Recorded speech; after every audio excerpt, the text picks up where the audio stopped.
تو عمران خان صاحب کہہ رہے ہیں کہ تحریک انصاف کا اس سے کوئی تعلق نہیں ہے، اور وہ مذمت نہیں کر رہے، وہ اس کو قابل شرم نہیں کہہ رہے، وہ اس کو یہ نہیں کہہ رہے کہ یہ بہت غلط ہوا ہے۔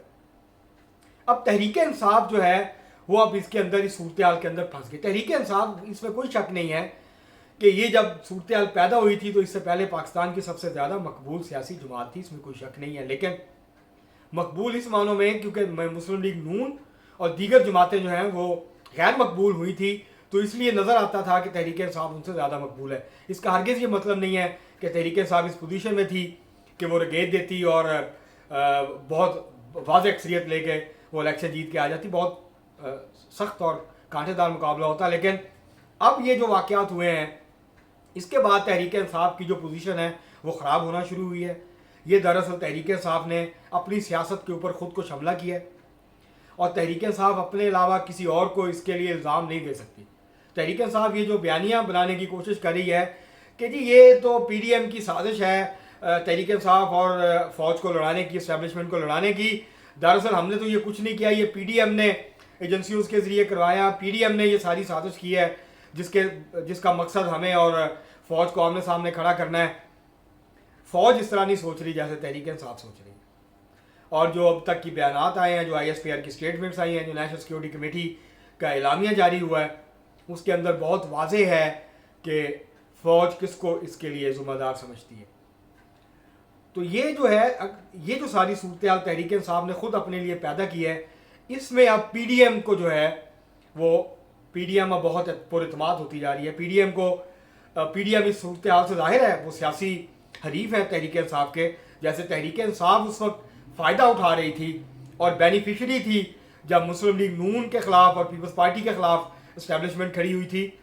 اور ان کو کمزور کر رہی تھی، تو تحریک انصاف کو اس کا فائدہ ہو رہا تھا، تو تحریک انصاف جو ہے وہ تالیاں بجا رہی تھی، تحریک انصاف جو ہے واہ واہ کر رہی تھی، تحریک انصاف آشیرواد دے رہی تھی، تحریک انصاف حمایت کر رہی تھی۔ اب تحریک انصاف ریسیونگ اینڈ پہ ہے،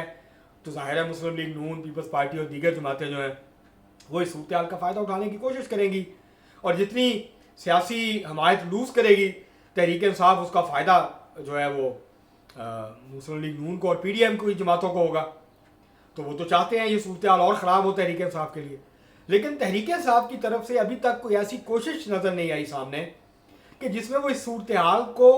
صحیح طور پر سمجھ کر اس سے نکلنے کی کوئی بہتر کوشش کر رہے ہوں، بلکہ وہ اس صورتحال کو دن بدن مزید خراب کرتے جا رہے ہیں۔ مثلا ابھی تک جو ایم این اے تھے کراچی سے، محمود مولوی نائب صدر تھے تحریک انصاف سندھ کے، انہوں نے پارٹی چھوڑ دی۔ عامر محمود کیانی جو سابق جنرل سیکرٹری، مرکزی جنرل سیکرٹری تھے تحریک انصاف کے، وفاقی وزیر تھے، ایم این اے تھے پنڈی سے، آج کل ایڈیشنل جنرل سیکرٹری تھے، وہ چھوڑ گئے۔ اسی طرح اور لوگ چھوڑنے کی تیاریاں کر رہے ہیں۔ اس وقت جو مختلف ذرائع سے خبریں آ رہی ہیں وہ یہ ہیں کہ تقریباً 1.5 سے 2 درجن تحریک انصاف کے ایم این ایز اور ٹکٹ ہولڈر ایم این اے کے جو ہیں وہ تحریک انصاف چھوڑنے کے بارے میں سنجیدگی سے سوچ رہے ہیں۔ تو یہ جو صورتحال ہے اس سے وقتی طور پہ تحریک انصاف کو بہت زیادہ سیاسی نقصان پہنچنے کا امکان موجود ہے، اور ہو بھی رہا ہے تحریک انصاف کو نقصان۔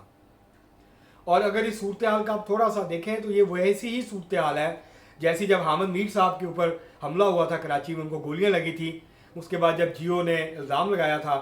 ڈائریکٹر جنرل اس وقت کے آئی ایس آئی میں لیفٹیننٹ جنرل ظہیر الاسلام پہ، ان کی تصویر چلائی تھی اسکرین پہ اور الزام لگایا تھا ان سے مستعفی ہونے کا دعویٰ کیا تھا، تو اس کے بعد جو صورتحال پیدا ہوئی تھی اور جہاں سے پھر معاملات خراب ہونا شروع ہوئے تھے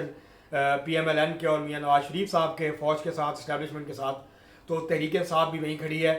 اور بڑی تیزی کے ساتھ صورتحال جو ہے وہ تحریک انصاف کے لیے خراب ہوتی جا رہی ہے۔